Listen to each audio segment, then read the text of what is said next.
अभिरामच्या लग्नाच्या निमित्ताने माधव नाईक फॅमिली सोबत गावी आले, जे तुला नको होतं. त्यामुळे त्यांना परत पाठवण्यासाठी प्रयत्न केलेस.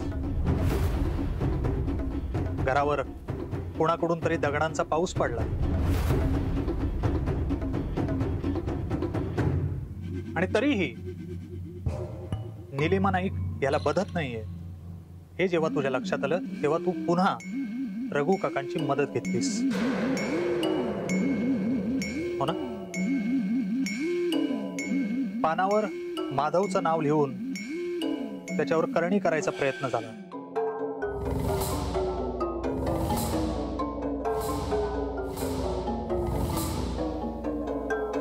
त्यात तुला यश मिळेल असं वाटलं होतं, पण नाही मिळालं.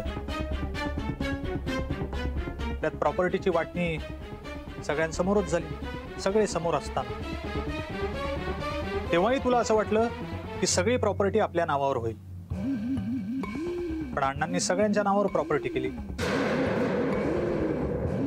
अगदी सुषमाच्याही नावावर प्रॉपर्टी झाली. नेने वकिलांच्या नावावर जी जमीन होती ती रस्त्यालगतची जमीन होती.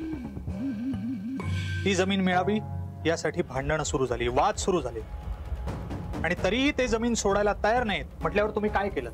दत्ताराम नाईक, तुम्ही काय केलं? काय केलं?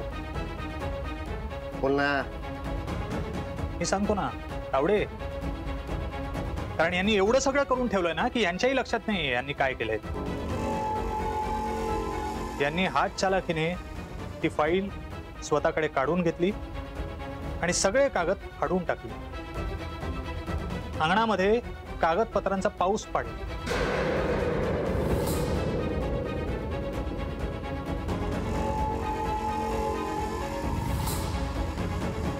जे भय तू घरातल्यांना दाखवण्याचा प्रयत्न केला तेच भय तू नेने वकिलांनाही दाखवलंस. हे सगळं सुरू असताना माधव आणि निलिमा यांनी नेने वकिलांबरोबर मीटिंग फिक्स केली, जी खरं तर तूच घडवून आणलीस रघु काकांची मध्यस्थी करून. कारण तुझ्या डोक्यात प्लॅन फिक्स होता, फक्त तो प्रत्यक्षात आणण्याची खोटी होती. अण्णा गेल्यानंतर नेने वकील आपला ऐकतील असं तुला वाटत होतं, पण प्रत्यक्षात तसं घडलं नाही. आणि अपेक्षा भंगाचं दुःख काय असतं हे तुला सांगायला नको, म्हणून तू त्यांचा काटा काढण्याचा प्रयत्न केलास. नेने वकिलांना तू मारलंस. पहिल्या वेळी प्रयत्न फसला. मी नाही मारले नेने काकांना. हो, पण त्यांना त्या जमिनीबद्दल माहिती होती ना, जी तू स्वतःच्या नावावर करून घेतलीस, हो का नाही? आणि हो, त्या जमिनीचे पेपर्स कुठे कुठे आहेत पेपर? मला नाही माहिती. मला माहिती आहे ना, तेच तर शोधून काढणं माझं काम आहे. काय नाही एवढी.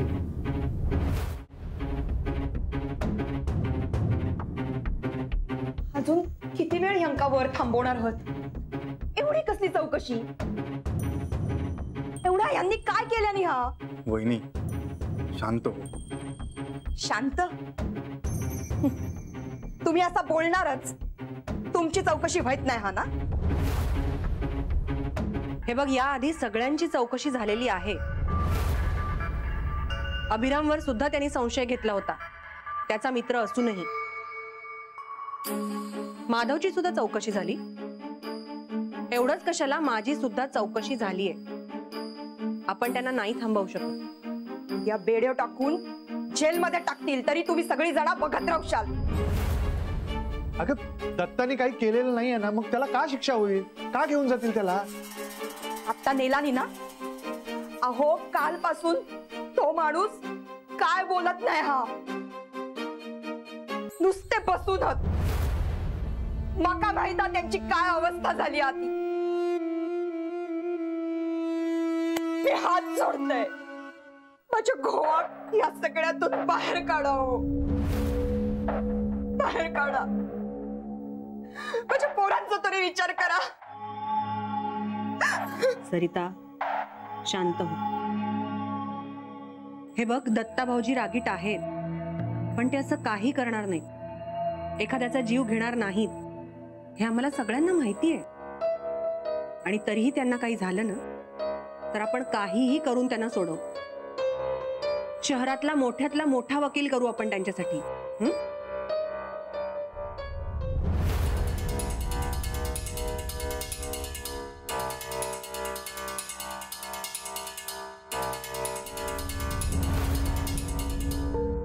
काय हो? काय झाला? यमुना, माका लय भीती वाटता गो. कसली? काय झाला काय असा? तो विश्वासराव इलो होत ना, तो परत चौकशी करूसाठी. काय? होय, दत्ता दादांची पण चौकशी सुरू हा. पण मग तुम्ही का घाबरतास? त्यांका दत्ता भाऊवर संशय हा ना, मग त्यांची करतील चौकशी. अगो पण दत्ता दादांनी माझं नाव घेतल्याने तर. असा कसा घेतील? त्यांनी काय कमी पापा केलेली हत? या बघ, स्वतः वाचूसाठी माणूस काय पण करीत. मग आपण काय गप बसायचा काय? येऊ दे तुमचं नाव, मी पण बघते. मी माझं तोंड बंद ठेवणार नाही. सगळा सांगेन, अगदी सगळा. सुशल्याच्या ताटात विष कोण टाकूक सांगितलंय ता पण सांगेन. या बघ, आता काय बोला नको, बघूया आधी काय होता ता. होय, पण तुम्ही तोंड पाडून राहू नको. हा बघा, काय नाही होणार. पण काय झालं तर मी आहे. हा, मी आहे ना.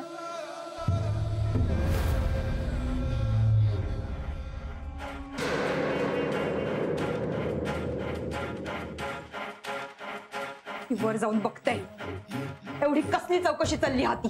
आई, हा अगो, हाय सगळी जण हातावर हात धरून तमाशा बघतील. आपल्याकच काहीतरी करू कोया. माका भेट तुझा हात अंक.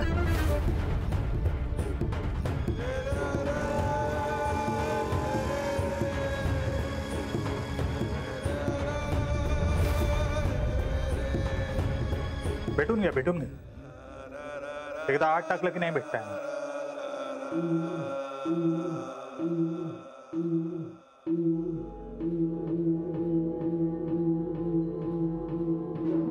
म्हणजे असं काय केलंय दादाने? विचारा ना त्यांनाच. ते नाही काय करणार. आपल्या माणसावरचा एवढा विश्वासच संधी देत असतो गुन्हा करायची. ती बागायती जमीन स्वतःच्या नावावर करून घेतली तेव्हा विचारलं होतं का तुम्हाला? नंतरच कळलं ना तुम्हाला? हे बघा, मी त्यांना गुन्हा कबूल करायला लावतोय, पण ते अजून काहीही बोलत नाहीये. अजयकडे असलेले पुरावे अजय बरोबरच नष्ट झाले आणि म्हणून मला हे सगळं. पण जेव्हा माझ्या हातात ते पुरावे लागतील ना, तेव्हा दत्ताराम नाईक पोलिसांबरोबर पाहुणचार करत असतील.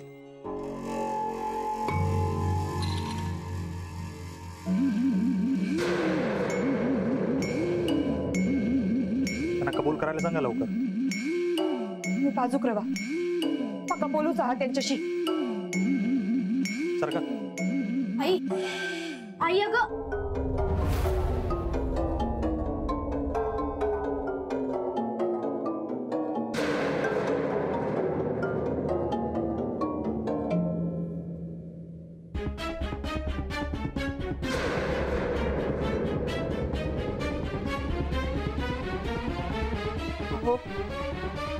विश्वास जे बोलला त्याचा नेमका अर्थ काय?